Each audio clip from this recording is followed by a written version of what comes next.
Então,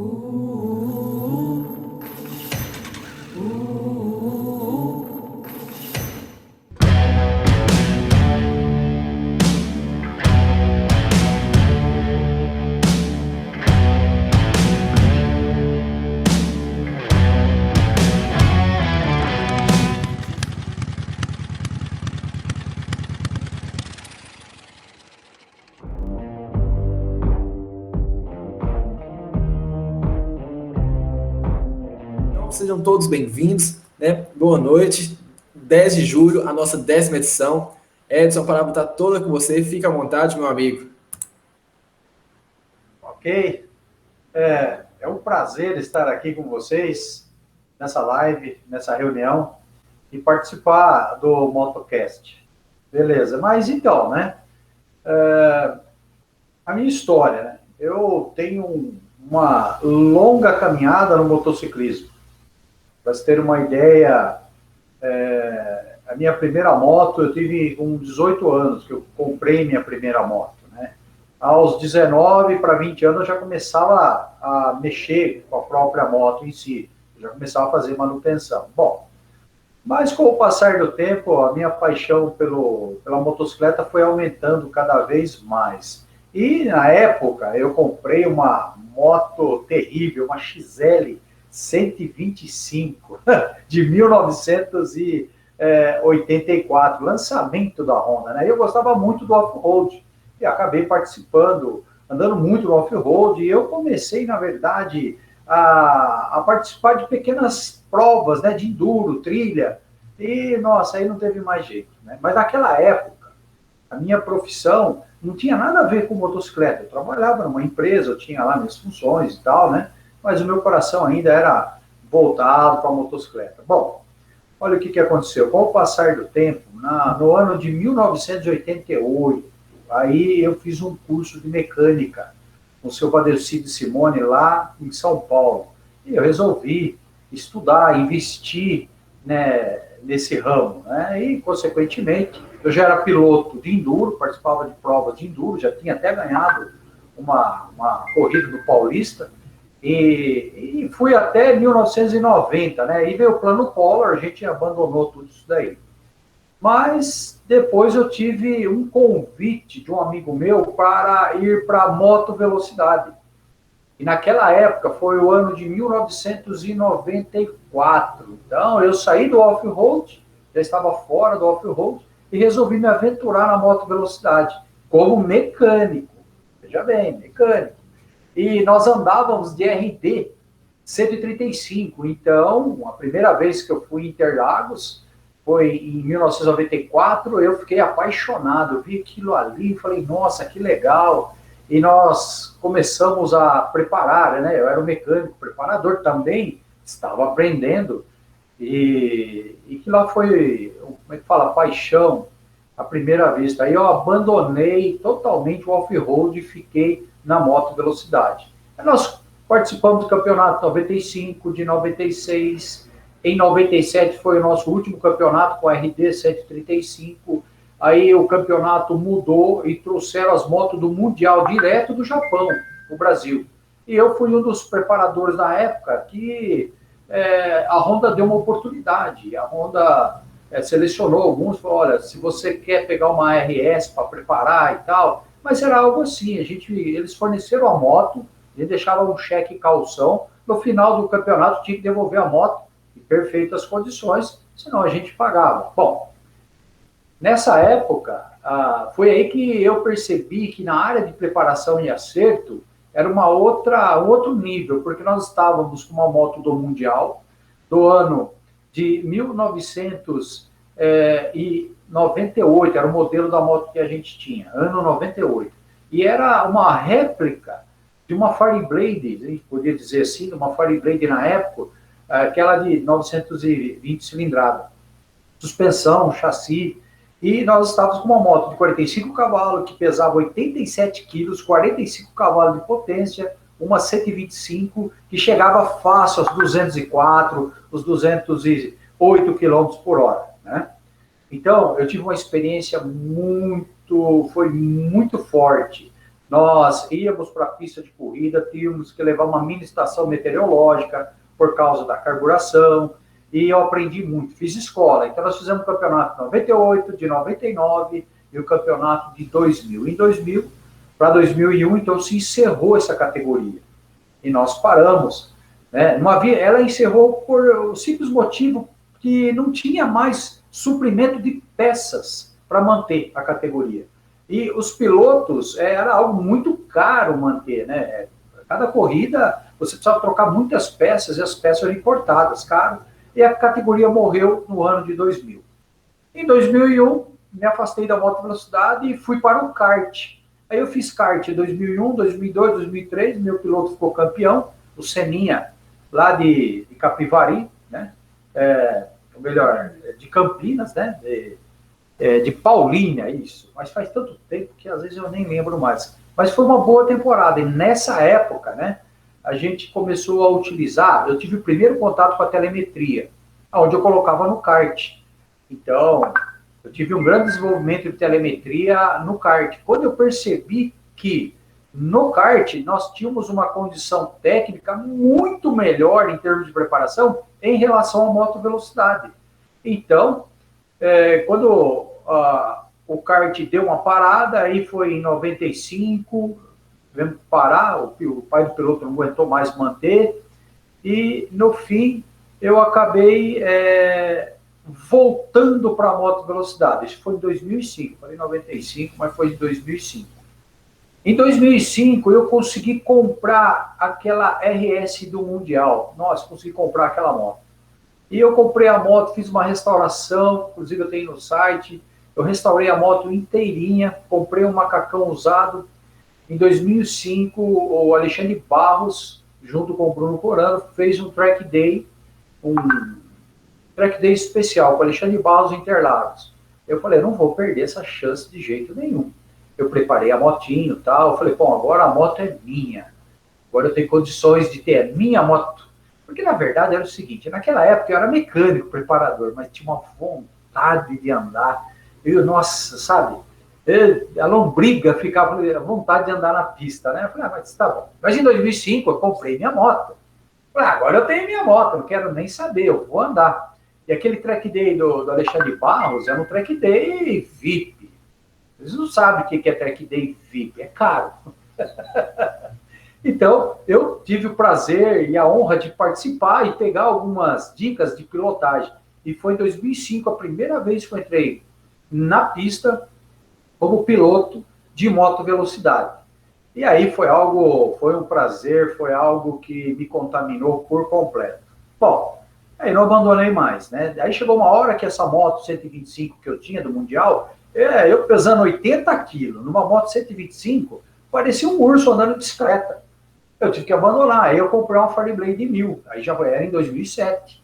Comprei uma Fireblade 1000, preparei a moto e fui participar do campeonato paulista pela federação. Eu já era piloto federado desde 86, eu já era piloto federado, que eu ia prova de enduro, e resolvi mudar a categoria e ir para moto velocidade. Bom, a minha estreia foi algo excepcional. Convidei os amigos, né, um box, tudo bonito, foi coisa mais... E eu não consegui classificar para a corrida. O meu tempo de volta não era suficiente para classificar. Nossa, aquilo lá foi... Chegou no domingo cheio de convidado e eu não poderia participar daquela corrida porque meu índice de tempo de volta não era suficiente. Então, eu fui lá, nossa, fiquei decepcionado, falei, nossa, e agora, hein? Tá bom, passou essa fase, eu falei, quer saber? Eu vou fazer curso, vou treinar. Aí eu comecei a fazer um curso de pilotagem, treinar, e não teve o que fazer, acabei me tornando piloto, né? E aí foi 2010, participando dos campeonatos, 2011, 2012 eu já estava numa condição legal do campeonato, e comecei a participar, aí eu comecei a comprar moto direto da fábrica, eu consegui comprar uma Kawasaki, e entrei no campeonato. Aí foi algo muito bom. Aí eu comecei a correr oficialmente mesmo em 2009 como piloto. Aí 2009, 2011, 2012, 2013 foi onde eu tive o meu primeiro acidente, já recebi o batismo de Interlagos, eu fiquei manco, por causa desse acidente, fraturei o fêmur, né? Tinha tudo para desistir, mas eu não sou de desistir, eu sempre fui atrás das coisas, do sonho. Em 2014, eu consegui meu primeiro vice-campeonato, depois meu segundo vice-campeonato em 2016. Esse 2016 faltou pouco, né? Mas tudo bem, mas o vice-campeonato 2016 foi também difícil, foi uma conquista. Havia 4 pilotos que queriam ser vice-campeão, e eu consegui ficar vice numa última corrida lá em Cascavel, e eu precisava chegar em 5º lugar. Eu cheguei com o câmbio quebrado, mas cheguei, consegui ser vice-campeão. Então, aquele vice-campeão em 2016 teve sabor de vitória, foi muito legal. Bom, aí segue, né? E agora, em 2019, vice-campeão brasileiro, mas eu tô que nem um Rubinho Barrichello, né? Tá difícil, né? Mas agora, para essa próxima temporada, eu tenho um bom incentivo, agora eu tenho um patrocínio sólido, né?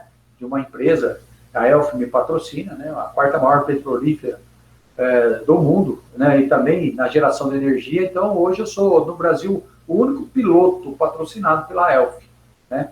Mas o interessante é que no decorrer de todo esse tempo que eu estava na moto velocidade, eu, em 2003, exatamente, eu fui convidado para dar aula para uma escola, a escola Tecmec, que chegou aqui na minha cidade americana, e eles precisavam de um professor que tivesse certificado, e eu tinha certificado de mecânico. E eu comecei a dar aula por hobby. Bom, e o hobby foi aumentando, e em 2004 eu já era dono da minha própria escola, né? Então, em 2004 eu já era dono da minha escola, com meus equipamentos, e eu não parei mais de dar aula. Eu comecei a dar aula na escola Tecmec, fiquei 7 anos lá na escola, e estou até hoje dando aula e lecionando na área de treinamento. O interessante é que todo esse tempo de aula, eu tenho hoje no currículo mais de 150 oficinas em todo o estado de São Paulo, de pessoas que fizeram treinamento comigo, estão trabalhando até hoje, e isso mudou a vida das pessoas, né? Essa parte do treinamento eu levo muito a sério. Eu tenho muita dedicação e também investimento, né? E o método de treinamento que eu utilizo, ele é diferenciado das outras escolas. Primeiro, porque eu sou o dono da escola. Segundo, porque eu sou o único professor. Terceiro, eu assino o certificado e cada aluno leva o meu nome no seu certificado. Então, eu prezo muito por cada aluno que passa aqui comigo. Então, existe uma certa dedicação. E as minhas turmas são turmas pequenas, são 10 alunos por turma, não passa disso. E eu costumo fazer o treinamento olho no olho, né? Então, essa é uma parte que eu procuro transmitir o conhecimento de uma forma direta para os alunos, sem máscara. Eu fico muito preocupado quando eu percebo que tem algum aluno que não está conseguindo acompanhar. Então, esse aluno eu tenho que dar um tratamento diferenciado para ele. E graças a Deus, eu só tenho conseguido sucesso, né? Eu não posso reclamar, não posso dizer nada, porque houve uma época que a minha própria moto velocidade, quando eu não tinha patrocinador, eu bancava com a escola, sem problema nenhum. Eu sempre corria com muito prazer, né? Eu fazia as corridas e também fazia o treinamento. E eu tenho um curso, que é um curso de um nível um pouco mais elevado, envolve telemetria, envolve preparação de motor, suspensão, e da onde eu tiro a experiência na área de pilotagem, eu transmito para a sala de aula. Em alguns casos do curso avançado que eu tenho, eu chego a levar alunos no dia da corrida, no final de semana, eu consigo colocar eles dentro, lá a gente compra as credenciais, tudo certinho, e eles acabam participando de um final de semana de corrida, para ver como é que é o calor da conquista, dos trabalhos que a gente executa numa pista de corrida. Bom, para se ter uma ideia, eu posso dizer que há 30 anos eu me dedico ao mundo da motocicleta, tanto na área de preparação, na área de oficina, na área de treinamento, que é algo que eu prezo muito, o treinamento, e na área de competição, né? E E outra coisa que é muito legal, uma coisa que eu às vezes recebo aqui, são alunos que vêm fazer o treinamento comigo só para poder ter uma independência numa viagem. Por exemplo, ele quer fazer uma viagem, né? E ele faz o treinamento comigo para ele poder fazer a viagem. Ele faz o treinamento padrão, ele entra lá no curso básico, é um ano de curso, 155 horas de treinamento, e ele vem fazer o curso comigo. Um desses alunos que fez o curso comigo, que já tem um renome, ele é o Eder Bor Company. Eu não consigo acertar o sobrenome dele. Mas ele tem feito, ele fez uma viagem de mais de um ano. Praticamente ele já correu metade do continente, agora por causa do Covid ele teve que retornar. Mas uma coisa que eu vi muito foi a insistência dele em absorver a mecânica de a tal nível que ele, se ele tivesse com a moto quebrada no Alasca, ele tinha condições de consertar a moto. Né? Então ele tinha um aparato técnico por trás dele para poder fazer a viagem. Inclusive, ele fez a preparação da moto dele aqui, na oficina, junto comigo aqui. Né? Ele veio, frequentou aqui a oficina e ele tem as portas abertas, inclusive, estou até vendo que a logomarca dele, né? Já está aqui junto com a gente. E para você ter uma ideia, eu sempre falo, a pessoa certa, no lugar certo, o incentivo correto, você tem um aproveitamento de 110%. Então, eu vejo o Éder hoje como um líder, como alguém que conseguiu desenvolver, absorver e ainda tendo condições de ensinar, passar para frente o que ele aprendeu. Né? É algo que eu levo muito em consideração isso aí. Pessoal, é lógico, tem muita. Se eu fosse ficar falando aqui das coisas que aconteceram, das coisas, principalmente as experiências, é enorme. Mas o legal, sabe o que é? A bagagem. Né? Eu tenho 55 anos de idade, eu sou o mecânico do século passado, dos motores dois tempos. Dos dois tempos, passamos por quatro tempos, motores de 4 cilindros. Quando o 4 cilindros era carburado, a gente achava que era o máximo, de repente veio a injeção eletrônica. Junto com a injeção eletrônica, hoje veio o gerenciamento eletrônico. Junto com o gerenciamento eletrônico, agora nós estamos num outro patamar, num outro nível, né?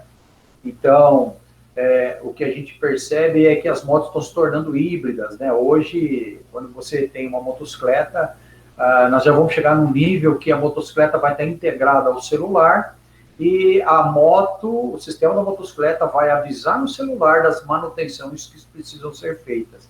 Esse é o caminho que nós vamos seguir e não tem mais volta. Eu vou ser sincero para vocês. Nós chegamos num ápice que não terá mais volta em termos da eletrônica, no termo de desenvolvimento das motocicletas. Eu não sei se isso é bom.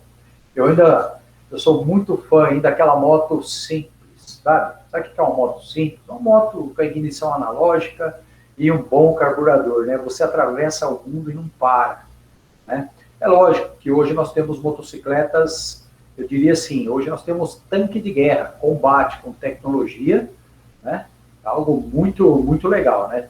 Quando eu falo tecnologia, não uma enorme tecnologia embarcada, mas uma tecnologia simples, uma injeção eletrônica simples, sem complicação. O mínimo necessário para a moto funcionar. Esses são alguns detalhes. Eu sou um apaixonado na área de eletrônica, de motocicleta, né? Hoje, na área de competição, por exemplo, hoje eu tenho domínio da telemetria, tanto no treinamento quanto em aquisição de dados. Né? Então, hoje eu sou técnico da IEM do Brasil, que é uma empresa italiana, e ela fornece equipamento de telemetria hoje para o Mundial de Superbike, alguns monoposto, né? Então, nos Estados Unidos, para a Fórmula Indy. Então, a gente tem uma vivência muito grande. Bom, o que eu gostaria agora é que vocês pudessem fazer as perguntas sobre qualquer coisa relacionada à motocicleta. E quando eu falo qualquer coisa, é tudo. Pode perguntar. Eu sou uma biblioteca viva, tá? Ok, agora é com vocês.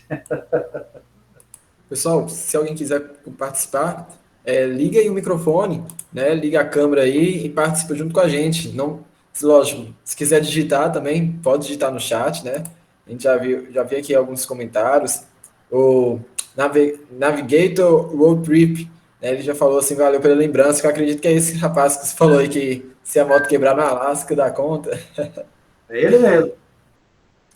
E aí, quer participar com a gente aqui, contar um pouco dessa experiência aí, como foi o seu aprendizado, se você chegou a utilizar em alguma de suas viagens? Fica à vontade aí.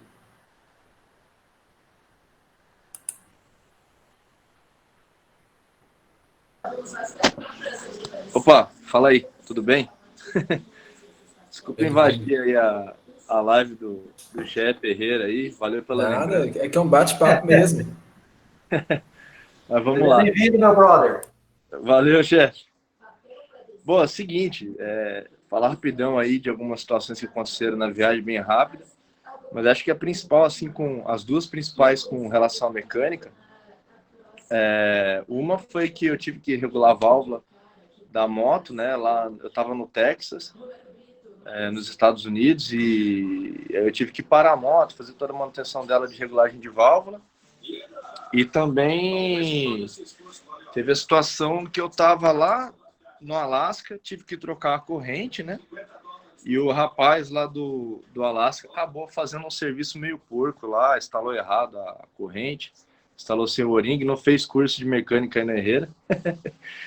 E aí eu fui ver essa corrente aí desgastada, mal desgastada, eu já estava no Canadá, tinha rodado pra caramba, e eu acabei tendo que trocar a corrente e eu estava na Escócia, né, que eu tinha já mandado a moto para Europa.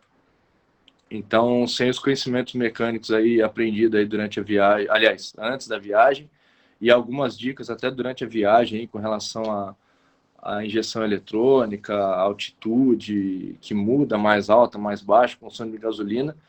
Sem o chefe Ferreira aí, não seria meio complicado aí essa situação toda aí. Uma boa parte dessa, aliás, essa parte mecânica da viagem eu devo ele aí, a paciência dele e da Márcia, a mulher dele, que me aturam lá direto. E, amigo, perguntaram qual moto que você foi?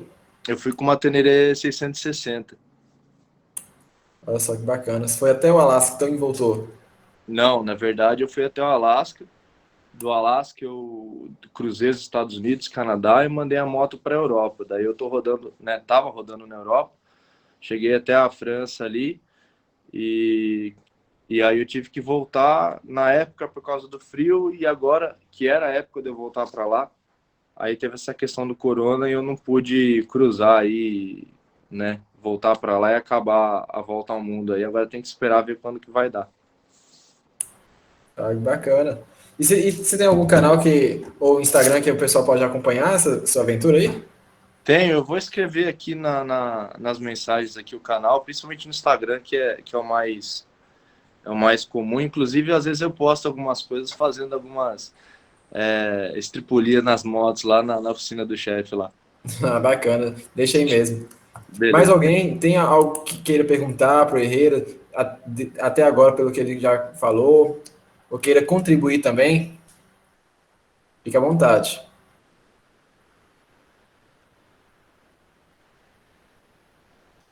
Ó, eu vou ter uma pergunta aqui que eu queria saber de você, Herrera, né, para já puxar aí um laço aí. Cara, já aconteceu algum acidente ou alguma coisa assim, né, na sua vida que te fez pensar assim, é, será se vale a pena mesmo? Conta um pouquinho aí pra gente. Ok. Bom, vou falar a verdade para vocês. Em 2013, quando eu sofri um acidente, onde eu fui parar no hospital, foi numa sexta-feira de treino, dia 8, Dia das Mulheres, e eu sofri um acidente, foi numa entrada da segunda perna do Laranja, e eu percebi que o piloto ele entrou por dentro, e foi que ele tivesse me tocado. Escorreguei com a moto, mas ali não é uma alta velocidade, é um pouco mais de 80, uma curva. Mas eu tive uma sensação de que eu conseguiria salvar, segurar na moto, né? E retornar, né? Mas, na verdade, o fato de eu segurar a moto naquela época, a moto escorregou, aí ela gripou, ela fez o lance, né? Jogou eu por cima e eu caí na lateral no asfalto. Eu fraturei o fêmur. Fiquei caído lá, não conseguia levantar. Tudo bem. Fui parar no hospital, fiquei 15 dias no hospital esperando a cirurgia. E nesse tempo a gente pensa e reflete muito, né? Mas quando eu cheguei no hospital, eu falei para o doutor, é o seguinte, olha, amanhã eu tenho treino classificatório, viu o que dá para fazer? Ele falou, agora você é meu. não vai sair daqui. Eu fiquei lá no hospital, mas tudo bem. Mas esse acidente foi o suficiente, se fosse mais outro tipo de pessoa, falar, não, você é louco. Na moto velocidade, você coloca a sua vida em risco. Isso é fato e é real. Financeiramente, você só gasta. Não tem prêmio em dinheiro, tem um troféu, um tapinha nas costas, é o que tem. Mas a gente pilota a motocicleta pelo fato da gente querer se superar. A gente não tem medo, né? Porque eu falo, motociclista que tem medo de pilotar moto jamais vai enfrentar uma pista de corrida. E esse acidente foi algo que só me incentivou. Eu falei, bom, Interlagos agora me deixou manco, mas agora eu quero ser campeão. Tudo bem. Em 2017, na corrida, eu sofri também um outro acidente. Já foi na segunda perna do lago, a minha moto, eu tomei um high side. Esse high side é aquele famoso quebra-cavícula, né? E a moto escorrega, depois ela gripa, ela joga o piloto por cima e você bate a cabeça no chão. Você bate, você é lançado, você dá uma paulada no chão. Eu tomei uma paulada ali, eu caí e apaguei. Fiquei estiradão lá na pista de corrida, já era a terceira volta da corrida, né? Teve que parar a corrida, bandeira vermelha. E aí a minha esposa também, ela sempre vai, aí já estavam correndo atrás dela, né? E ela vinha voltando pro box da largada, né? Trazendo um cavalete e pronto, tudo bem. Foi eu lá de novo pro hospital, né? Eu já cheguei no hospital e era o mesmo médico que me atendeu, né? Ele olhou a ficha, Herrera, você de novo aqui? Pois é, doutor, né? Bom, tudo bem, fiquei ali, mas no mesmo dia fui liberado, porque eu tinha fraturado a clavícula, só que eu quebrei a clavícula em 3 pedaços. E em uma semana não juntou 15 dias, aí tive que fazer cirurgia. Toca eu ficar lá mais um tempo no hospital. Aí fez a cirurgia, colocou um pino, e eu fiquei 90 dias afastado. Aí um parafuso do pino que foi colocado ameaçou soltar, né? Aí voltei para o hospital de novo, mas tudo bem. Bom, final de contas, eu, depois de 4 meses parado, já estava retornando às corridas novamente. Aí eu retornei às corridas, aí final de 2017 para 2018, já peguei uma moto nova, peguei uma Kawasaki modelo 17 e retornei ao campeonato com tudo. Aí já em 2018, já consegui um apoio de patrocínio, aí já mudou tudo, ficou tudo suave. Mas olha, os acidentes, eles ocorrem, isso é real, tá? Por menor que seja, ele não é legal, é traumático. Mas o pior de tudo isso, eu falo, eu tenho outros pilotos que correm, nós temos uma comunidade de pilotos. E no decorrer desses anos, nós perdemos 5 pilotos. Perdemos mesmo. Houve um falecimento. Cair, morrer. Bom, foi algo traumático. Foi em 2018, 2019. Em 2019 nós perdemos acho que 3 pilotos, em 2018 perdemos 2. Em 2019 o campeonato chegou até a ser colocado em xeque em relação à segurança e tudo mais. Mas o problema nunca foi, vamos dizer assim, os autódromos no Brasil, não existe autódromo ideal para você andar de moto aqui no Brasil. Todos eles são de risco. Você não pode errar. Correr de 1000 num autódromo, se você cometer um erro, as consequências serão graves. Tá? Então, houve acidente? Houve. Era algo grave? Foi grave, mas eu não sei dizer, eu sou muito insistente. Ou talvez seja um cabeça dura. Ou como a minha esposa fala, né? Tá faltando parafuso. Mas é isso aí, faz parte, né? Então, retroceder jamais. Nossa, muito interessante mesmo. Eu vi uma vez um estudo falando assim que o nosso cérebro, velho, quando a gente capta uma imagem, essa imagem até ser processada demora cerca de 1 milésimo. Mas 1 milésimo, quando se está a mais de 190 quilômetros, 200 mais para cima, é como se a gente tivesse um espaço de metros em preto, metro que você não vê. Isso tudo é o seu cérebro processa, né? Ele prevê o que vai ter ali. né? Para não ficar um espaço vazio na sua visão, né? Então, seu cérebro processa ali uma previsão. E isso, tipo assim, às vezes pode acontecer alguns erros, né? Pode ser que às vezes tenha, durante a pilotagem, há algo na pista que não é visto, né? E realmente é algo muito perigoso mesmo, tem que ter muita técnica. A gente tem um comentário aqui, mudando um pouquinho de assunto, o Lucas Carmanati, ele falou assim, Herrera, falando nos avanços das tecnologias aplicadas às motocicletas, eu já vi algumas informações sobre injeção direta. O que se pode comentar sobre isso? Quais os ganhos reais no desempenho? E como se pode explorar esse tipo de injeção na preparação? Legal, é o Lucas, né? Isso. Isso é ok, Lucas. Bom, vamos lá, pessoal. A injeção eletrônica, ela tem como função injetar o combustível na quantidade certa para que a queima seja completa, tá? A questão de ser injeção direta é uma questão de, vamos dizer assim, o fabricante torna-se mais barato para produzir, são menos peças no corpo de injeção, tá? Então ele coloca lá a injeção direta. Mas quando a gente fala na área de performance, onde os motores viram fácil 16.000 RPM, a injeção direta, ela precisa desenvolver muito ainda para chegar num nível aceitável, né? Mas eu diria que nas motos de ruas, nós já temos essa tecnologia de injeção direta em alguns modelos de motocicleta. Mas eu não diria que o fato da moto ser injeção direta, direta no cabeçote, e a injeção no corpo de injeção, não traria assim, um grande ganho tecnológico, mas, veja bem, tudo que se acrescenta de tecnologia, a gente vai acabando ficando dependente dessa tecnologia. Tudo bem, um bico injetor de injeção direta vai custar 3 vezes mais do que um bico injetor que é instalado no corpo de injeção.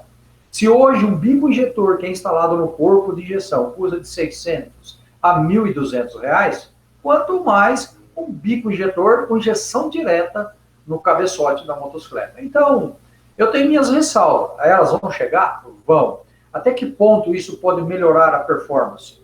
É muito relativo. Numa moto de rua, a moto de rua ela não foi desenhada para performance. Ela foi desenhada para ser durável e principalmente econômica.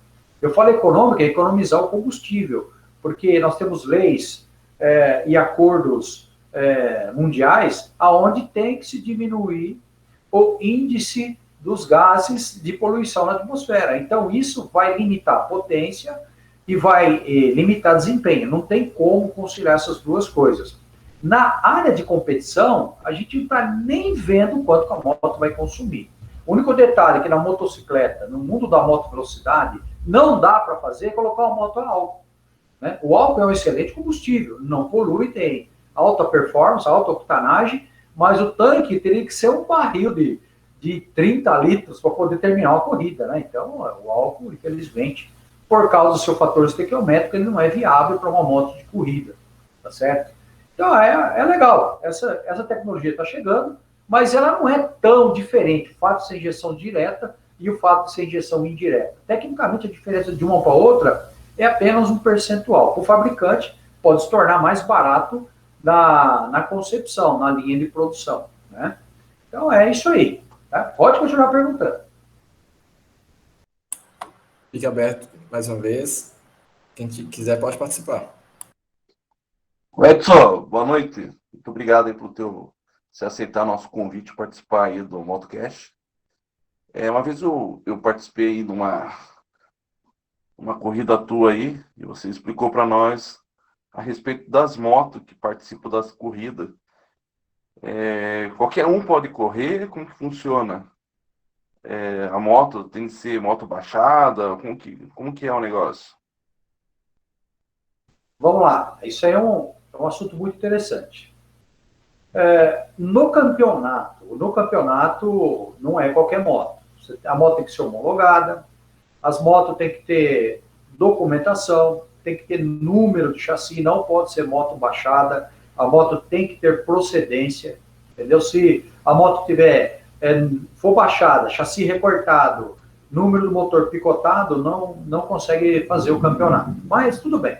Mas fora os campeonatos, quem vai iniciar, ele começa fazendo as escolas de pilotagem e participar dos track day, dia de pista, né? Já os track day, a vistoria das motocicletas é por quem organiza a sessão de track day.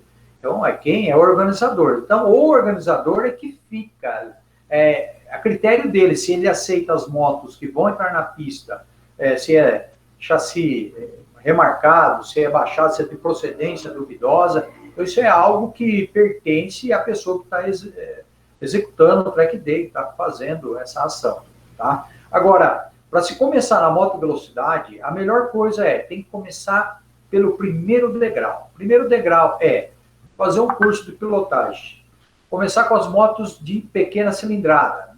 Bom, começar pequena cilindrada, já uma pessoa já com 30 anos de idade não vai correr de 125. Então tem que começar com uma 350, uma 400 cilindradas, no caso, depois migrar para 600, de 600 ver como que se adapta, como curte a mão, depois ir para 1000 cilindrada.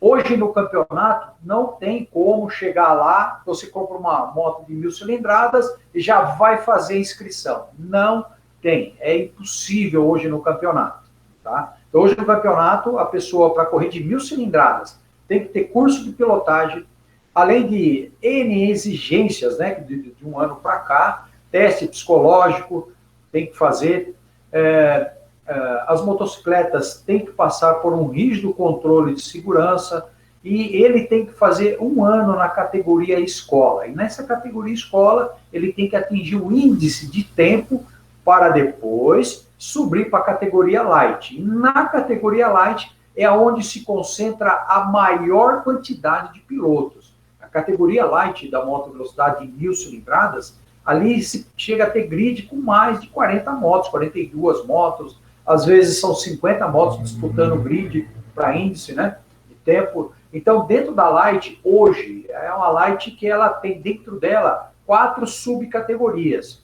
Essas 4 subcategorias, tem categoria por idade, que é a minha categoria Master, mas fala dos velhos, né, sou eu mesmo, são pilotos acima de 45 anos, e hoje a Master, a idade é 50 anos, né, para correr de 1000 cilindradas. Depois nós temos outras categorias, Evo, Evolution, e vai muito do tempo de volta e o financeiro do piloto.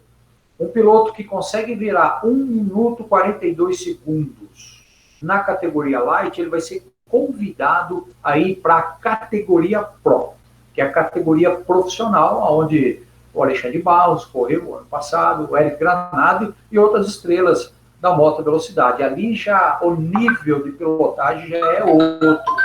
Já é um outro nível de pilotagem. Então, para se chegar na moto velocidade hoje, tem que seguir um caminho, tem uma regra, filiação, o custo é alto, não é barato, né? Uma brincadeira de um final de semana na moto velocidade, você não consegue gastar menos que R$5.000. Isso indo, vamos dizer assim, você se virando, sem box, você sendo seu mecânico, você trocando os pneus, na economia da economia, é R$5.000. Você joga fora no final de semana, tá bom? A hora que você começa a entrar num outro nível de escala, aí vai subir no valor.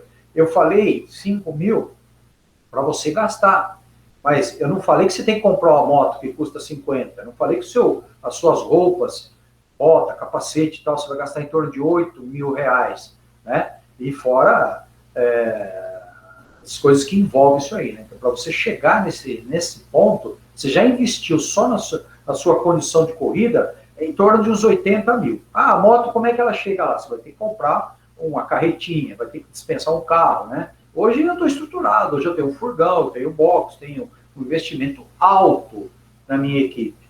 Mas a moto velocidade é algo apaixonante. Correr a 300 km por hora numa motocicleta é algo que realmente é muito emocionante, tem muita adrenalina e é algo que, se você entrar para fazer um track day e você sentir o sabor da moto velocidade, você não sai mais. Certo, Giovanni? Vê se eu respondi tudo certinho aí. Pode perguntar alguma coisa se eu deixei de responder, tá bom? Ô Edson, é o Gustavo, ele tinha feito uma pergunta aqui que eu tinha pulado sem querer. Ele perguntou assim, como e por que o design do escapamento altera tanto na potência de uma moto 2 tempos e numa 4 tempos, altera, mas não tanto. Isso é algo muito legal. Nós estamos falando de dois tipos de motores com concepções totalmente diferentes, tá certo? Vamos falar dos dois tempos. O dois tempos, pelo seu ciclo de funcionamento, né, isso significa que a cada 360 graus do motor, ele realiza, 360 graus que eu falo, é um ciclo completo, um giro. O pistão sobe e desce, são 360 graus. Ocorre uma combustão. Diferente do quatro tempos, que vai precisar dar 2 ciclos de volta. Mas tudo bem, vamos lá. Acontece que a exaustão do motor dois tempos, ela está no cilindro. Existe um corte do cilindro, no qual é conectado o escape, e na descida do pistão, do PNS ao PNI, pela combustão, ele alcança aquela janela e os gases acabam saindo pelo movimento de inércia da queima. Pois bem, o problema do dois tempos é que a potência dele está direcionada no comprimento dessa janela até que ele encontra essa vazão no cilindro. Então, o que acontece? Os gases saem muito rapidamente. E quando os gases saem rapidamente, o pistão ainda está no seu movimento de descendência. Você não consegue ter um aproveitamento da potência, da energia da combustão. Então, qual que é a solução? Coloca um escape que ele tenha um bojo como se fosse um compressor. Aí o motor vai funcionando, ele enche aquele corpo do escape como se fosse o compressor. Quando ele está cheio, quando o pistão está descendo e a janela ela fica exposta, os gases não ganham velocidade de saída. Eles permanecem um pouco mais empurrando o pistão, proporcionando potência. Então, no motor dois tempos, a curva do escape, aquele bojo, ele determina como você vai progredir no torque do motor. Isso, no motor dois tempos, nós temos várias aplicações, mas vamos falar em competição, algo que é muito legal. Como o regime do motor dois tempos de competição, o ciclo é muito rápido, e dependendo do circuito da pista que vai correr, você tem um design diferenciado de bojo. Tá? Além do bojo, aquela parte que ela é mais cheia do escape, no final do bojo, ele faz um funil. E aquele funil sai um pequeno tubo, dependendo do projeto do motor, aí vai para a ponteira.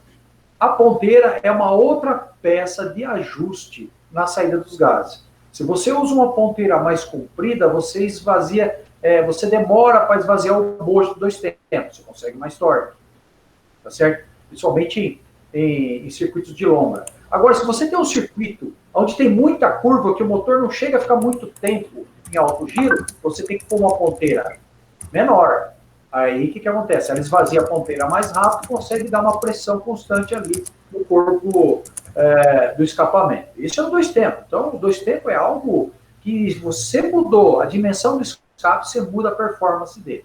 Pois bem, agora o quatro tempos, o motor de quatro tempos não tem mais aquele bojo. Então, o que acontece? No motor quatro tempos, você tem o cano de descarga, ele observa o mesmo diâmetro da saída da válvula, né? Vamos supor assim, se o motor tem 4 válvulas, 2 de emissão, 2 de escape, a soma das 2 válvulas de escape, que lá tem um volume, um diâmetro, uma área, aí se constrói o escape. Pois bem, o escape vem, faz a curva e conecta na ponteira. Esse efeito de saída de gases também existe no motor 4 tempos, mas de uma outra forma. Então, no motor 4 tempos, se eu vou operar um motor com alto regime de rotação, eu quero que a combustão ela ocorra. E ela deu, vou falar um exemplo, que deu uma martelada na cabeça do pistão e saia imediatamente. Como eu falo, saia, a válvula de escapamento ela abre, os gases saem imediatamente e o motor trabalha num regime de alta performance. E assim, alto giro, mas acontece o seguinte, você desacelera a motocicleta, depois você volta a acelerar novamente. E nessa hora, a ponteira, presta atenção, a ponteira que vai determinar como os gases vão sair de dentro do motor. Se você usa uma ponteira mais fechada, você vai reduzir a saída e a inércia de saída vai ser mais lenta e você tem um aproveitamento de torque na saída de curva.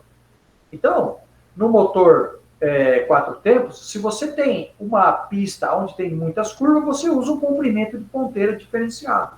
Numa outra pista, você tem mais reta, você já usa um outro tipo de ponteira. Você já não mexe nas curvas. Diferente do dois tempos. O dois tempos, você tem que movimentar o bojo de acordo com a pista que você vai utilizar, de acordo com a relação, se é moto velocidade, se é o off-road, se é ali. Tudo isso influencia no dois tempos. O quatro tempos, a influência maior é você ter um escape leve, de titânio, que na moto velocidade tem que ser titânio, leve, o mais leve possível, aonde na curva você tenha um volume contínuo até ele unir com as outras curvas. Vamos dizer, motor de 4 cilindros. Você vai ter 4 curvas. Quando essas 4 curvas for fazer 4, 2, de 2, 1, de 1 ponteira, você tem que ter a mesma medida, a soma dos 4, diria-se o diâmetro dos 4, somado em 2, depois somado em 1, e depois finalizado na ponteira. Então, no motor 4 tempos, a ponteira do escape é fundamental para você determinar o desempenho em alto giro. Bom, ainda tem um outro detalhe aí. Isso é muito complexo. Por quê? Depende como eu faço o enquadramento de comando. Se eu tiver um enquadramento de comando que vai proporcionar torque, eu tenho que também fazer uma ponteira. Falei ponteira. Uma ponteira que proporcione torque. O que é uma ponteira que proporciona torque? É aquela que faz com que os gases tenham uma leve restrição na saída. Então, eles demoram um pouco mais para sair de dentro do cilindro, proporcionando mais torque. Bom, mas isso é tão sutil que é o preparador que tem uma receita e vai preparando. Mas eu diria o seguinte, numa moto de rua, quer ver que legal? Ah, eu comprei uma Fireblade, beleza. Só que eu não gosto do ronco da Fireblade. O que eu vou fazer? Ah, vou pôr uma ponteira.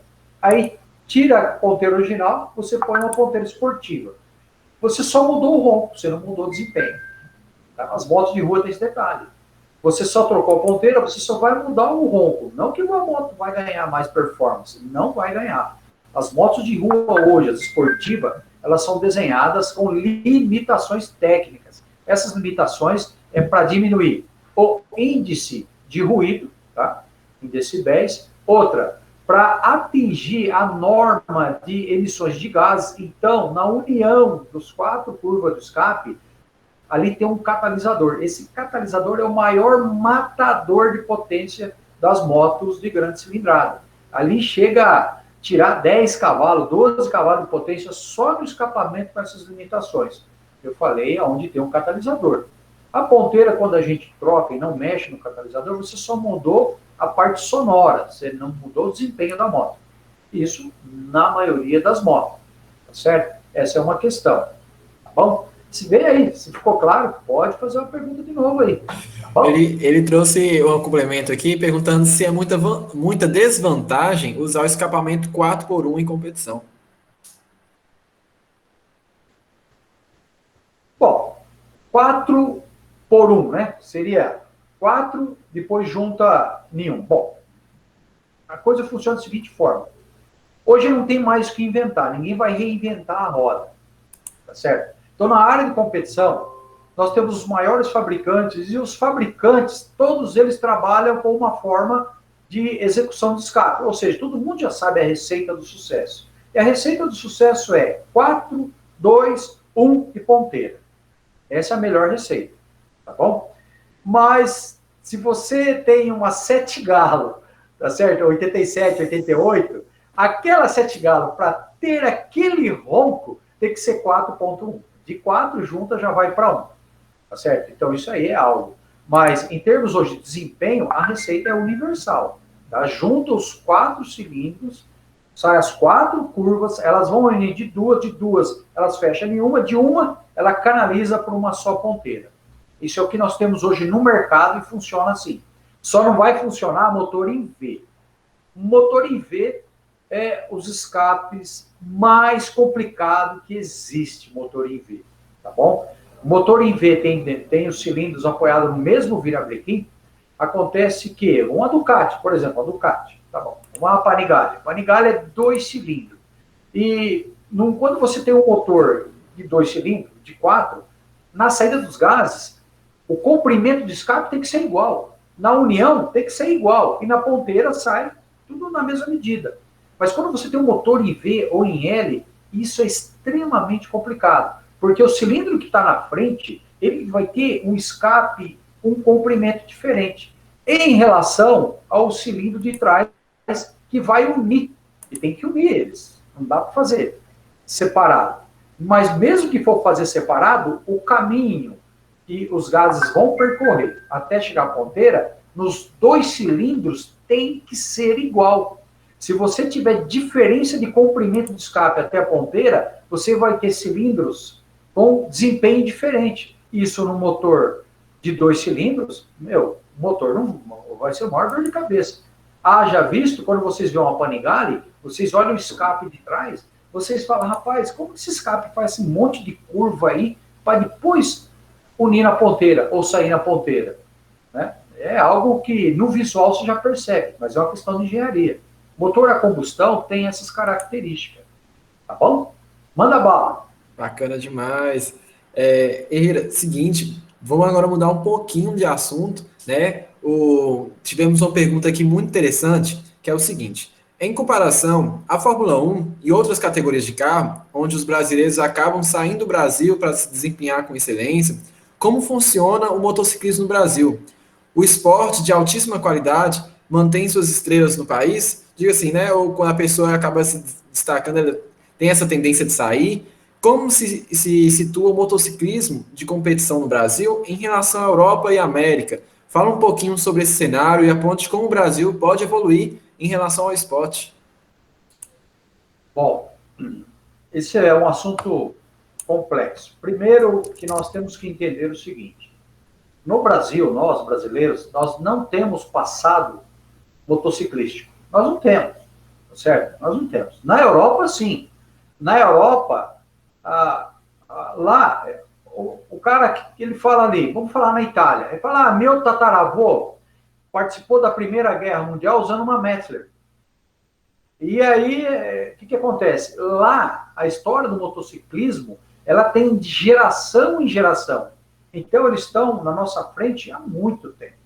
Se você pegar o Brasil para entender, na década de 60, quem que tinha moto nesse país? Na década de 50, as motos eram importadas, era a Norton, era que tinha aqui, né?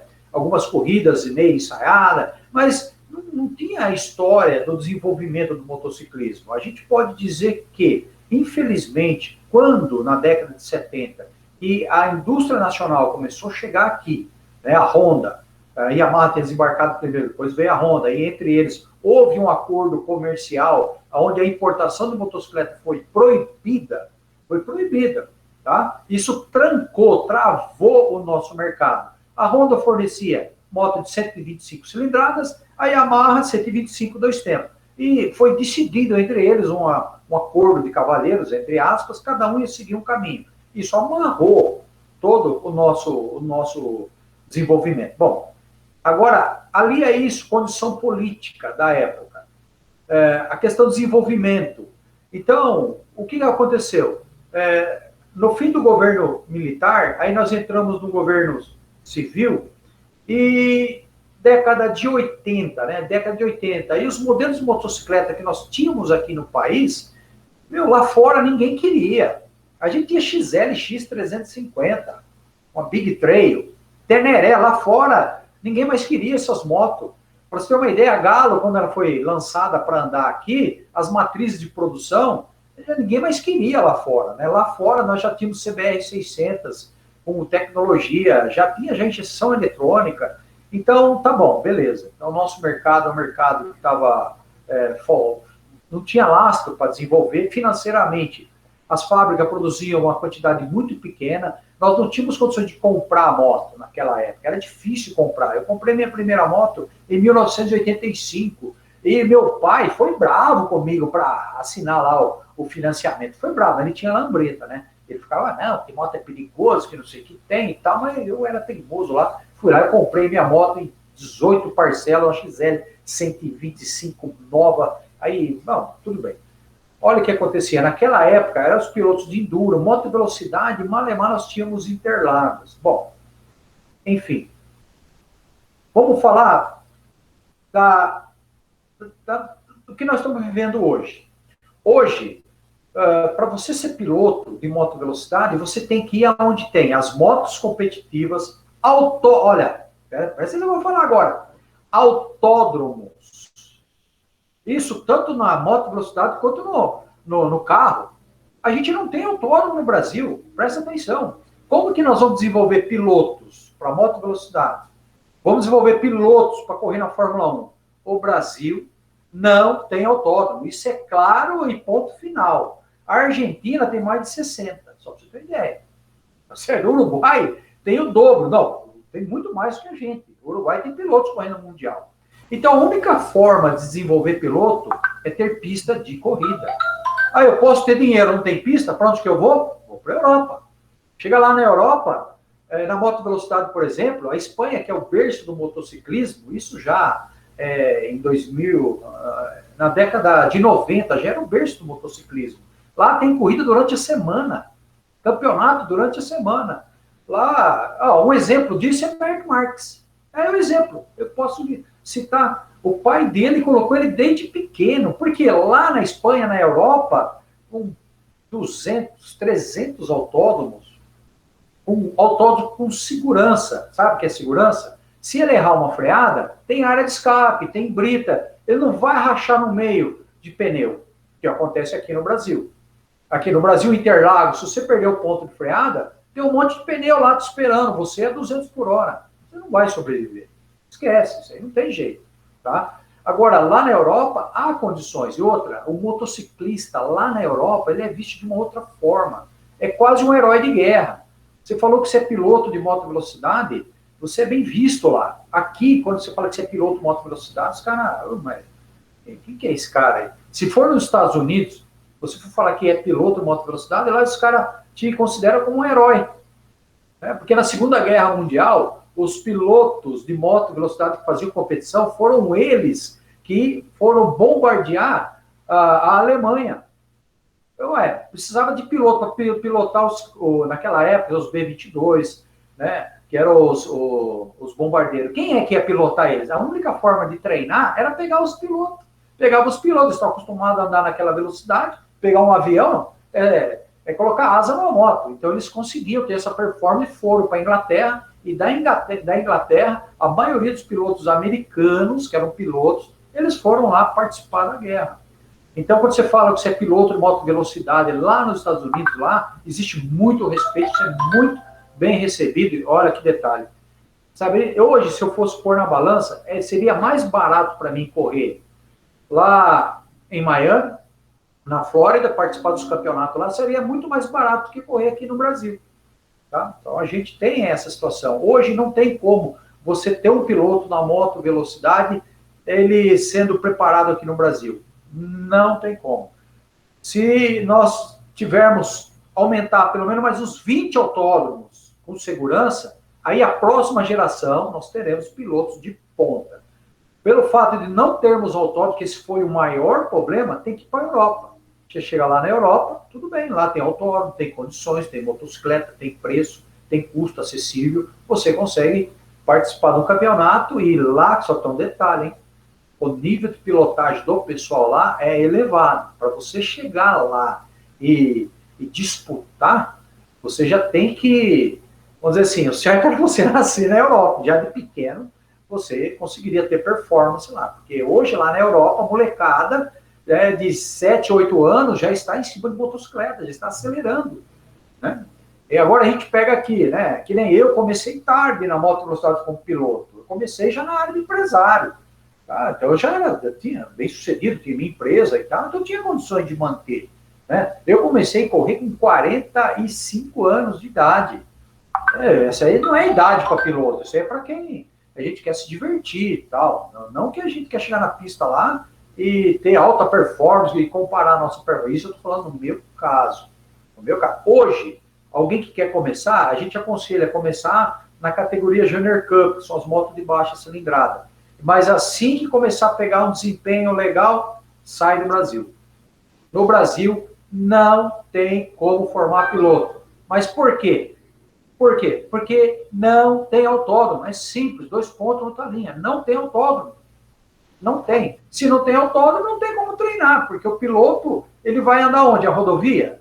Não, rodovia não é para andar. Rodovia é para você curtir, para você viajar. Não para pegar uma moto de alta performance e fazer o que o pessoal faz aí. Isso não é o correto. Geraldo, Pode falar. tem muita gente se matando e não vão parar de se matar na estrada. Mal sabe conhecer uma 1000, já vai querer... Ferreira, faz isso, Ferreira, faz aquilo. E você sabe o que eu estou te falando, né, querido? Ah, meu caro amigo Gilberto. Ó, o Gilberto é piloto das antigas. Ele corria Interlagos quando a pista era de 8 quilômetros, 8.000 metros. Esse cara sabe tudo, é o Suzuki. E ele corria naquela época as motos da Suzuki de 4 cilindros. Então, esse tem experiência, sabe o que está falando. E é um grande amigo meu e é meu consultor técnico quando eu estou lá em Interlagos. Ele aparece lá junto com a equipe lá. E é um prazer sempre ter ele lá comigo e compartilhar da experiência dele. Mas a verdade é essa, né? Aqui no Brasil, a gente não tem condições hoje de formar piloto por não ter autódromo. Ferreira, o problema de formar pilotos, nós já tivemos uma época que, não sei se você vai lembrar, da categoria especial de fábrica. Não sei se você vai lembrar bem, né? Vamos voltar um pouco no passado, então, das TZ. Antes de ser freio a disco, eram as TR. Depois chegaram as TZ. Depois chegou as monochoque. Depois chegou as bichoque. Que era melhor. Era bichoque para monochoque.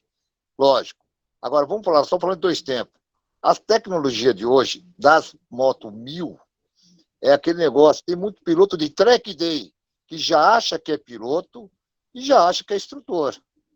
Eu não estou te fazendo e nem desmerecendo, mas a falta de responsabilidade de conhecer melhor uma motocicleta não é simplesmente dar para você aí, falar, Herrera, é moto assim, é moto assado, com pouca experiência que o cara tem.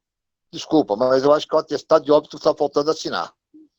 Eu acho que eu, por exemplo, com a idade que eu tô lá, eu vejo. Não vou falar que eu sou bom ou sou melhor do que ninguém. Eu não sou melhor que ninguém e não existe ninguém melhor que ninguém. Existe consciência, ter a paciência e tentar acompanhar a tecnologia. Você sabe que mecânicos são poucos. Tem muito trocador de peças. Você sabe que eu estou falando desde a nossa época. Qualquer coisa, por favor, pode me corrigir. E sempre é um prazer imenso estar com você e estar com a tua esposa junto. E não tem melhor equipe que eu pude participar até hoje, que a não ser a de vocês. Tenho muito orgulho de estar junto, visto a sua camisa, visto o boné, entendeu? Tenho honra e prazer de representar você. Daniel, se você está fazendo o link lá eu não estou conseguindo achar no Instagram aqui, irmão. Cara, eu já deixei de lado o Instagram, o papo rolou aqui de um jeito tão bom. E que bacana, Gilberto, sua presença aí com a gente, suas palavras, cara. Muito bom mesmo, né? Tá compartilhando aí com a gente. Ferreira, a gente está com algumas perguntas aqui nos comentários, né? Tem 2 perguntas aqui, só que eu vou passar uma na frente que tem mais a ver com o assunto aqui, só para finalizar esse assunto. Que o Gustavo pergunta se tem alguma impossibilidade, o que impossibilita o Brasil de ter esses autódromos, no caso, já que não tem, né? Tipo assim, o que seria? É falta de investimento mesmo? É falta de público? Né? O que você acredita hoje que é exatamente o que está barrando aí? Bom, para falar a verdade, a construção do autódromo é muito cara. Não é algo barato, não. Ainda mais se for construir um autódromo para ser homologado, por exemplo, pela FIM, Federação Internacional do Motociclismo. Mas, para você ter uma ideia, se você tem o autódromo, você consegue, dependendo da região onde ele é construído, você consegue desenvolver a parte econômica naquela região onde o autódromo for construído. Para você ter uma ideia, no Rio de Janeiro, foi um crime, foi acabar com o autódromo de Jacarepaguá. Na verdade, essa questão do autódromo no Rio de Janeiro foi uma questão política, tá? Que eles não deviam ter acabado com aquele autódromo, que chegou a correr Fórmula Indy, o Mundial corria lá, tá certo? Então, hoje, a falta de autódromo é um grande problema, mas tudo está voltado para investimento. Tem que construir um autódromo com dinheiro privado, Se for colocar dinheiro público, aí nós temos problema. Porque colocou dinheiro público, aí vai entrar político, entrou político, e hoje no Brasil ainda nós estamos no nível de construir um autódromo sem corrupção. É impossível, tá? Empreiteira, infelizmente, não dá. Mas, o que acontece? É possível, sim, construir autódromos. É, sim.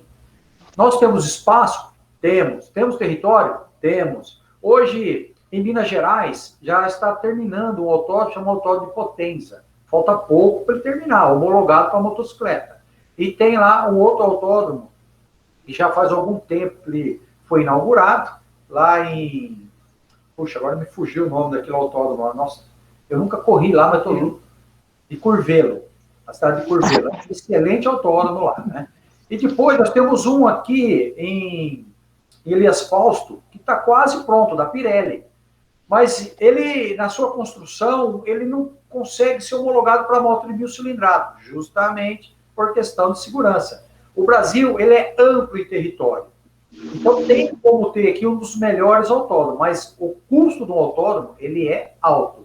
Então, o que acontece? Você ser alguém do ramo que tenha visão. Então, ele vai investir o dinheiro. Aí, o autódromo tem que trazer o quê? Tem que trazer vários esportes, tem que ter hotelaria, tem que ter shopping. O Autódromo do Rio de Janeiro, eu vi o projeto dele, eu cheguei a ir lá, né, por causa dos parentes meus da área militar, eu estava lá, e eu vi lá a área que está sendo reservada para o autódromo lá em Teodoro, né?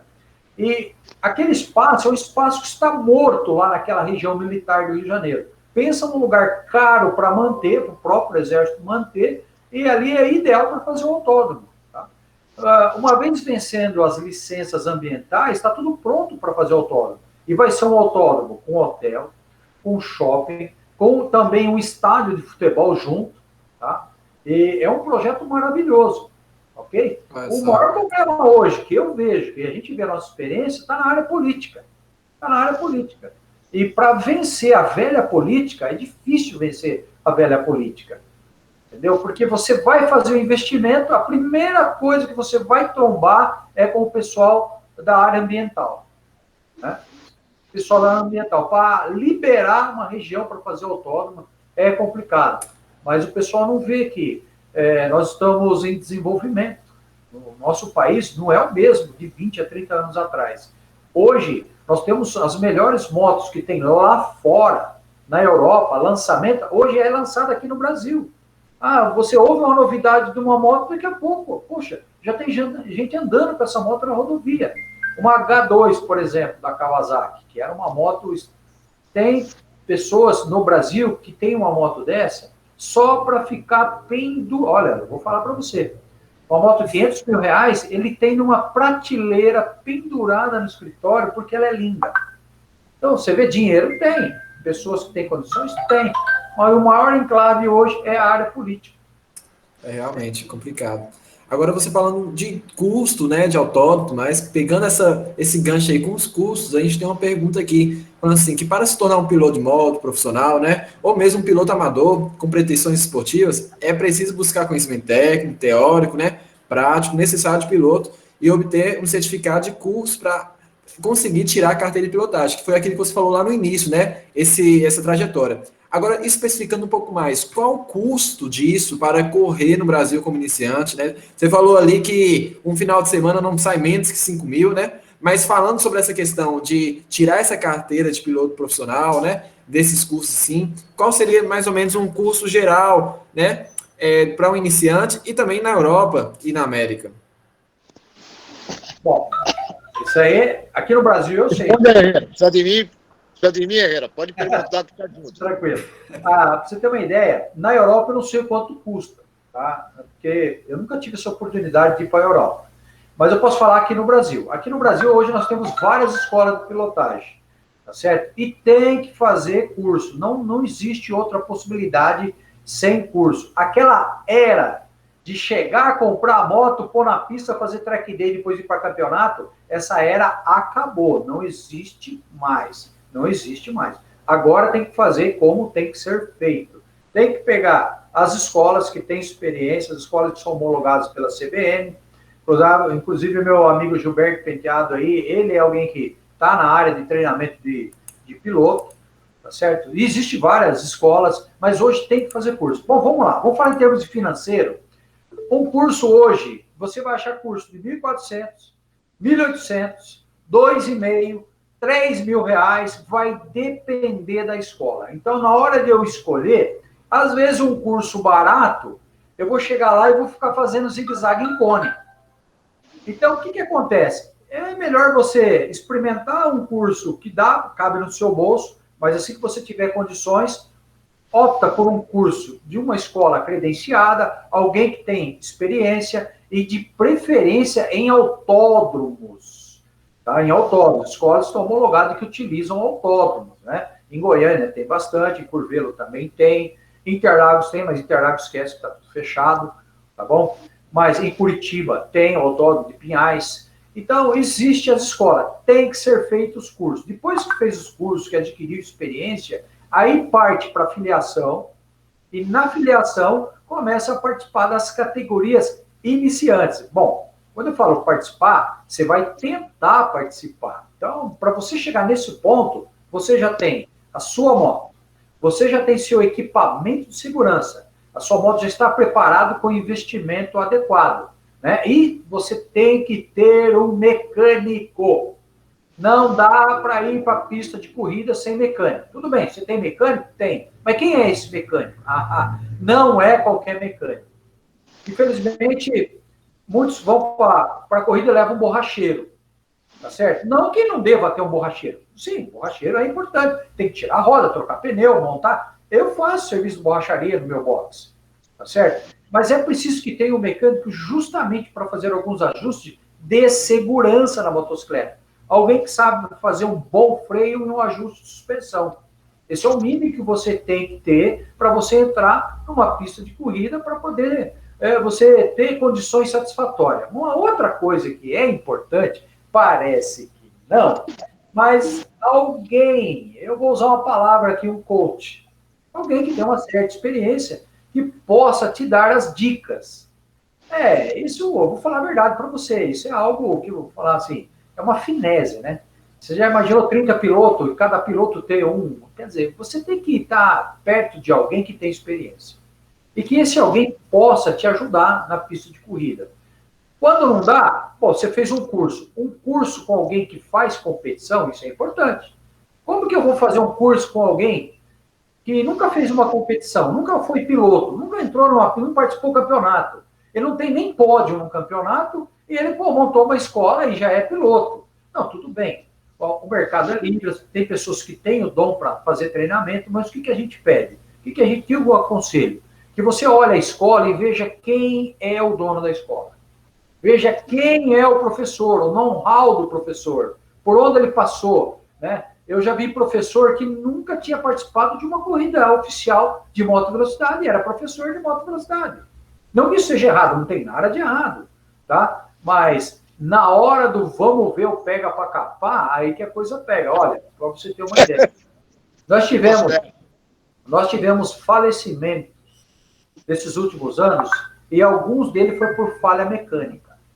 Sabe o que é falha mecânica? A falta de ter um preparador onde houve erros mecânicos, tá? Lógico, isso aí não vem ao caso, mas olha a situação que a gente está. A moto velocidade, ela é perigosa. Na moto velocidade, a gente cai, quebra osso, sente dor, percebe? Então, não é um track day. Mesmo track day, infelizmente, algumas coisas ruins acontecem. Mas a moto velocidade é perigosa e, por ser perigosa, é preciso que se tenha uma boa parceria, um bom acompanhamento. Quando você faz as coisas certas, aí a moto velocidade ela torna-se algo prazeroso, muito gostoso. Tá bom? Vê aí. Herrera, você lembra que a moto velocidade, nós tivemos público, tudo bem, eu vou dizer rapidinho, para não ocupar muito tempo aí, que eu sei que é curto, mas nós já tivemos, assim, moto velocidade em Interlagos, você sabe, de uma época boa, que hoje não posso dizer a mesma coisa, tem que falar a verdade, o Bruno é um cara realmente que tem que tirar o chapéu para o cara para fazer 10 anos de moto velocidade, porque isso não houve nem numa confederação e nem numa federação. Já aconteceu há anos atrás, mas o Bruno teve coragem de fazer. Teve seus erros, teve suas falhas, não tem um diretor de prova adequado, preparado, que não basta ser piloto para ser diretor de prova. Não é assim que funciona. Um diretor de prova tem que ser exemplo, não conhecer ninguém, para mais tarde não ver comentários. Senão você sabe o que vai acontecer lá para frente. Enfim, essa é uma parte. A parte de piloto e preparadores, um cara que você falou muito bem, tem que ficar olhando o piloto na pista, tem que olhar, analisar. Você sabe muito bem que uma pessoa que já fez muito isso por alguém foi o tio Aurélio. Você conhece bem o tio Aurélio. Ele já trabalhou com algumas pessoas. E eu participei do lado dele tudo. Então eu sei como é o trabalho do tio Aurélio, ele sempre me chama, que ele quer sempre minha opinião, conselho. A mesma coisa que você às vezes me chama no box, o que você acha? Eu fico até sem graça de responder para você, porque você que é o pai da criança, e eu quero limpar, trocar fralda e te ajudar, isso é um maior prazer. Mas o que você falou realmente é verdade.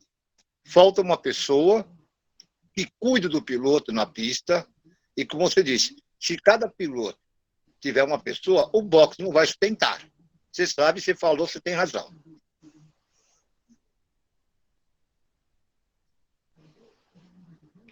Ok, Daniel. Vamos lá, qual é a próxima? Ô Herrera, seguinte, tem o nosso amigo aí que tá dando a volta ao mundo, né? Ele tem uma pergunta aqui interessante, né? Que como foi a sua experiência de ter participado de curso de pilotagem com Kevin Runtz, não sei pronunciar esse sobrenome, e Alex Barros? Qual foi o aprendizado? Eu lembro.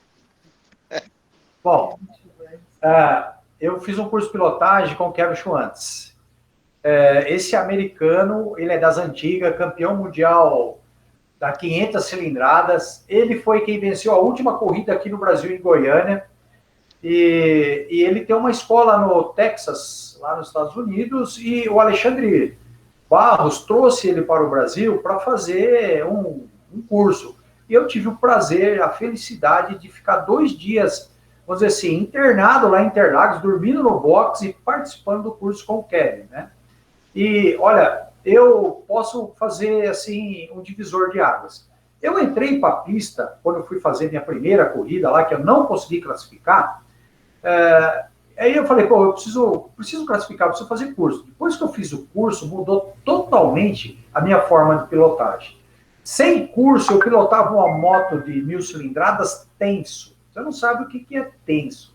Tenso, quando você ia para o box, que acabava o treino e tal, eu estava com dor no ombro, dor nas articulações da mão, da frenagem, sabe, pescoço.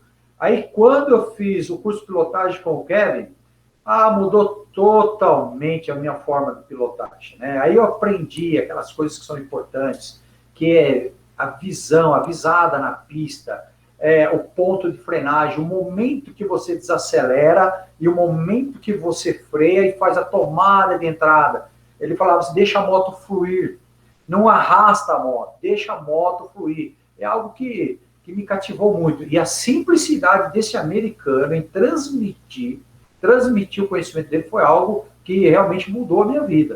Aí quando eu voltei de novo a fazer os treinos, aí consegui atingir o índice de tempo de pilotagem, né? E outra coisa, depois eu ainda fiz um curso com o Alexandre Barros, e o último foi com o Tom Sykes, Alexandre Barros e o Bruno Corano, na apresentação da nova BMW 2020, onde foi apresentadas as novas características dessa motocicleta. E curso, pessoal, aprender não ocupa espaço. Se você tem condições, faça curso. Sempre tem novidade. Nós nunca sabemos de tudo. Eu, na área de treinamento mecânico, sempre tem tecnologia nova no mercado. Eu tenho que absorver. Eu tenho que correr atrás. Tenho que comprar equipamento.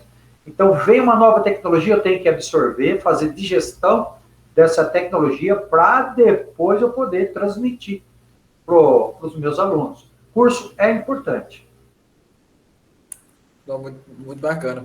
Será que você também não fez uma hipnose em você para calcular aí a mente, acalmar a mente? Essas coisas também faz parte? Geralmente tem um treinamento assim mental para esse tipo de coisas? Isso é verdade. Isso é verdade. Uma coisa que é muito importante é foco, concentração. Piloto tem que ter concentração, né? É preciso ter muita presença de espírito. Eu sempre falo isso daí. Você está no box, muitas coisas que estão lá no box, você não pode levar para dentro da pista. Na hora que você está na pista de corrida, o foco é a corrida. Então, nós temos que ter capacidade de tomar decisões em milésimos de segundo, em termos de frenagem, em termos de acompanhamento, quando está chegando no piloto da frente, o momento correto para fazer a ultrapassagem, sentir a motocicleta, como ela está se comportando. Então, a nossa mente tem que estar focada nisso daí. É por isso que eu falo, piloto é piloto, mecânico é mecânico, né? Borracheiro dentro do box é o borracheiro, então tem que aprender a conviver isso aí. Se você está em paz de espírito, né? Você tem tudo para ter uma boa corrida. De repente, você tem uma boa moto, uma boa condição, mas seu psicológico não está de acordo, aí tudo passa a ser um empecilho. Pouquíssimas coisas acabam te influenciando, entendeu? Então, a presença de espírito com a corrida é importante. Eu tenho paz com Deus. Eu caminho, quando eu entro na pista de corrida, eu tenho uma paz de espírito muito grande, tá? Nada de fora vem interferir. Eu consigo fazer corrida conscientemente da corrida que eu tenho que fazer. Que eu falo, eu não corro o risco desnecessário. É uma coisa que não é legal, é correr risco desnecessário. Eu sei o quanto custa uma queda na motocicleta. Se o piloto que está na minha frente, se eu tiver chance de passar ele com segurança, eu vou passar. Mas eu não vou forçar uma ultrapassagem, porque uma vitória, ela pode se tornar uma grande derrota e um monte de ossos quebrados. E na minha idade o osso já não cola mais, então a gente usa mais a mente, né? Eu tive corridas que eu tive que focar o pensamento. Eu sabia que teve uma corrida para ficar vice-campeão, por exemplo, eu já tinha falado, lá em Cascavel, uma chuva danada. Pensa numa chuva. A corrida já tinha largado, estava cancelada por meia hora. Eu falei, eu tenho que terminar em quinto. Eu tenho que terminar em quinto inteiro. Se eu terminar em quinto, eu sou campeão, vice-campeão brasileiro. Aí eu fui focado e consegui terminar a corrida, com o câmbio quebrado. Consegui terminar a corrida e foi algo maravilhoso. A corrida de motocicleta ela envolve nossa interação como ser humano em cima de uma motocicleta. Metade moto, metade piloto. Então, a entrada de curva, seu corpo está levando a moto para a curva. Diferente do carro. O carro não, você está sentado, você vai sentir a força G, você tem que estar amarrado com o cinto muito bem preso, aí você faz as curvas e vai embora. Né? Mas a moto não. A moto tem que ter uma interatividade entre piloto e moto. Tem que se tornar uma só pessoa. Ok? Bacana demais. Você estava falando aí um pouco sobre essa questão de ter paz de espírito, né? Falou um pouco da sua relação com Deus. E o Robert, ele tinha até comentado aqui, perguntando como é a sua relação com Deus, fazendo tudo isso, né? Que você tanto gosta. E o Giovanni comentou, né? Como foi que você conheceu a galera do Águia de Cristo? Então, se você quiser comentar um pouquinho sobre isso. Sim, ok. Eu conheci o Águia de Cristo aqui em Campinas, né? Pertinho de nós. Eu recebi o convite de um cliente meu, né? Eu sou evangélico, ele também é evangélico. E o Águia de Cristo é um motoclube evangélico, né? E eu tenho grande afinidade com a palavra de Deus, né? Apesar de tudo, eu sou evangelista, né? Eu por muitos anos cuidei de uma igreja lá na cidade de Casabranca e ainda cuido. Então, eu fiz teologia e tal, então eu tenho muita intimidade com as coisas de Deus. E quando a gente monta numa motocicleta, é bom que você tenha paz com Deus. Porque se você não tiver paz com Deus, muitas coisas ruins poderão acontecer. Então, quando a gente anda de moto, a gente é um homem de fé. E eu recebi um convite para participar de um evento dos Águias de Cristo lá em Campinas, naquela época era o pastor Neto que estava lá, né? Então, eu levei a motocicleta lá e foi o primeiro culto que eu participei onde tinha as motocicletas. Foi algo novo para mim, mas eu vi algo muito positivo. Eu vi muitas pessoas sinceras buscando a Deus, que era de uma classe de motociclista, né? E o motociclista, ele é como águia, ninguém segura. A águia não tem como você prender. Então, se é para levar a palavra, você está num lugar ideal, você tem o veículo ideal, não tem barreira, você pode pregar o evangelho, levar a palavra de Deus em qualquer lugar de motocicleta do mundo, né? Eu tive uma boa recepção, fui muito bem recebido pelos águias. Eu não consegui interagir, por quê? Por causa das corridas, né? Então, sempre quando tinha evento, realmente por causa das corridas, todo mês corrida, mas eu sempre fui simpatizante dos Águias de Cristo. Eu amo muito esses irmãos, tive excelente experiência. Eu tive uma experiência numa corrida no Rio Grande do Sul. E, olha, foi uma experiência muito interessante. Aquela corrida, eu saí daqui, e eu mais um mecânico, eu tinha acabado de me recuperar de uma pneumonia, né? Eu não estava bem, e fui embora. Né? Foi lá no autódromo de Velopark. E no meio do caminho, eu sei que eu me perdi, aí eu estava com febre, o GPS mandava eu para um lugar, no fim eu fui parar numa estrada de terra, já no Rio Grande do Sul. E a minha mulher ligou para mim e falei, bem, eu estou parado aqui, nossa, meu GPS largou aqui, e naquele momento, a minha esposa estava com o pastor Neto, né, conversando do Águias de Campinas. Aí falou, o Herrera está perdido lá no Rio Grande do Sul. Aí, rapidamente, o pastor Neto entrou em contato com os Águias de Canoas. Aí, os Águias de Canoas ligou no meu celular, eu não estava muito longe, eles pelo celular, me guiaram até o autódromo. Né? Aí, eu consegui chegar lá no autódromo. Cheguei no autódromo, uma febre, com a ânsia de vômito, febre alta, e eu falei, eu não vou nem descarregar as coisas, eu vou dormir aqui no carro mesmo, amanhã eu acho que eu estou bom e tal. E no fim eles apareceram lá, um irmão apareceu lá do Zag e falou, não, você não tá legal, nós vamos levar ela para casa. Aí me levaram eu para casa, um apartamento lá, eu e meu mecânico, sem conhecer nada. Aí a esposa do irmão lá preparou um chá, umas ervas, e eu tomei aquele chá. Rapaz, no outro dia eu estava inteiro, 0 bala. E eu percebi que a família de Deus, nós somos, a gente fala assim, né, tem o movimento do Espírito, né, do Espírito Santo. E aquele dia, os irmãos me acolheram, eu fui muito bem recebido pelo irmão de Canoas, e teve a corrida, fiz a corrida, deu tudo certinho, mas foi uma experiência que, por incrível que pareça, aquela experiência, e eu estava com um mecânico junto, um mecânico, ele não era evangélico, por causa daquela experiência, hoje ele é um evangélico, né? Então, teve ganho naquele dia. E foi uma experiência muito boa que eu tive com os irmãos. E até hoje, eu sempre tive um bom relacionamento com os irmãos. E quando eles me convidam, eu sempre levo a moto, sempre participo dos cultos. Né? Essa foi uma experiência que eu tive muito boa. Muito bacana, Herrera, bacana mesmo. Infelizmente, nós vamos ter que caminhar para o final, né? O Motocast aí, essa edição foi até um pouco mais longa que as normais, porque realmente, eu olhei no relógio aqui e falei, gente do céu, já são 9h10, como passou rápido, né? E agora já são 9h30, aí eu falei assim, nossa, o bate-papo aqui hoje realmente rompeu e foi muito gostoso, foi muito bom, muitas informações, e informações fáceis, né, de digerir. O pessoal participou bastante, né? Então, pessoal, nós vamos ter que caminhar um pouco para o final. Tem uma última perguntinha aqui que eu não vou deixar passar, né? Que o Lucas tinha feito aqui. E, Herrera, você pode estar respondendo essa pergunta para a gente finalizar, né? E é claro, né?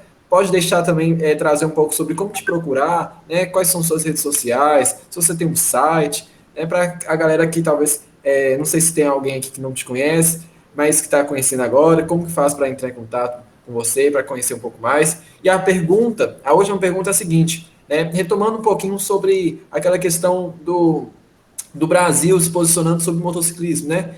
Ele falou assim, você acha que nas competições off-road, o Brasil tem mais diversidade de pistas, se tornando mais viável, mais fácil formar pilotos, né, de MX e colocar os brasileiros mais presentes em competições internacionais? Ou o quadro é geral mesmo, né, comentado sobre velocidade? Ou seja, aquela questão, né, sobre autódromos não ter no Brasil, sobre essa dificuldade, né, de pilotos se desenvolver em moto velocidade aqui, como você falou na realidade, isso também é uma realidade no caso do off-road?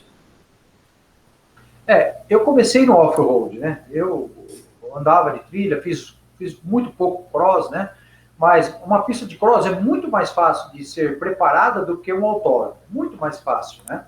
E as motocicletas, o preço é quase o mesmo também, mas no motocross é um pouquinho mais em conta. Então, só que aí que tá. O perfil do piloto do off-road é diferente do perfil do piloto de moto velocidade, tá? Dificilmente alguém que está na moto velocidade, ele olha para o off-road e fala, puxa, legal e tal, né? Mas lá quebra osso, né? Cai, mais fácil quebrar osso. Eu prefiro ficar na moto velocidade, mas não é bem assim. Na moto velocidade é mais fácil você mover do que no off-road. Mas no off-road é algo que você consegue montar uma pista numa cidade e atrair o público daquela cidade. Dá público também. E é muito legal e é um esporte sadio, né? Mas o caminho ainda é o mesmo. Por quê? Manter o esporte, tanto em moto velocidade quanto no off-road, custa caro. Você vai comprar uma moto aí no off-road para fazer 30, 40 mil reais, uma moto de ponta. Depois envolve mecânico especializado. Onde no off-road a suspensão é algo fundamental e passa a se tornar caro, né? Então, e o piloto de off-road não tem o mesmo perfil do piloto de moto velocidade. A maioria vê como hobby. Então, quando ele fala, não, eu quero seguir carreira. Bom, vai seguir carreira onde no Brasil? Vai chegar aonde? Só para você ter uma ideia. No off-road, raramente você tem prêmio em dinheiro. Isso é a grande verdade. Você gasta. No final, talvez algumas provinhas, alguma quirelinha você ganha. Tá bom. Na moto velocidade, nada. Simplesmente nada. Você não ganha R$1 como prêmio. Tá certo? Essa é uma outra condição. Bom, mas o que a gente vê? Algumas empresas, elas olham por esse esporte e vê algo legal. E essas empresas acabam investindo em alguns pilotos. Aí a coisa fica bem prazerosa.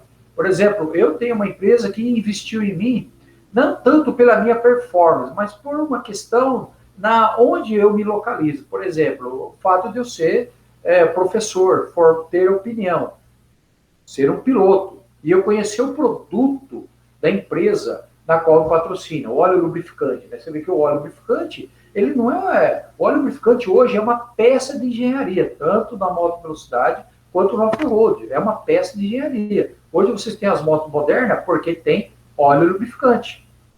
Tá? Então, na questão do desenvolvimento do esporte, ainda nós estamos no mesmo problema. O problema ainda é político. É político. Quer ver como é fácil desenvolver? Tira o imposto das motos que tem que importar pela federação, no caso, para poder fornecer para os pilotos. Tira o imposto do equipamento de segurança. Um macacão com airbag, ele custa quase 30 mil reais. Mas lá fora ele é barato. Por que ele é caro? Porque o governo quer uma parte do dinheiro. Para que o governo quer uma parte do dinheiro? Nós já sabemos. Tá? E vai tirar o imposto? Como que tira o imposto com uma Câmara, né, dos deputados e um Senado daquele jeito? Não tem como. Ninguém quer abrir mão. Agora, poderia trazer as motos do off-road com imposto reduzido, o próprio fabricante. O fabricante, ele traz a moto, ele acaba favorecendo o esporte. E isso favorece o esporte. Então, quer dizer, o esporte, ele não deslancha, tanto na moto velocidade quanto no off-road, por questões políticas. Isso é real. Equipamento de segurança mais barato, ok. Moto mais barato, ok. Isso ajuda muito o esporte, fomenta o esporte. Vai fazer autódromo, o pessoal dos ambientalistas, que são os maiores, são os caras que mais bloqueia o autódromo, é ambientalista. É ambientalista. Eu falo, mas por que o ambientalista? Você tem um autódromo que usa lá 1, 2, 3 hectares, acabou. É só aquela região. E aquele espaço do autódromo, ele é desenvolvido para gerar recurso para a região. Então, a nossa questão é política, tá certo? Tudo é político. Agora nós abrimos uma nova janela, Deus queira que a gente consiga seguir esse caminho, mas vai depender de nós na urna temos que resolver isso aí. Agora vamos lá, pessoal, para me achar, tá?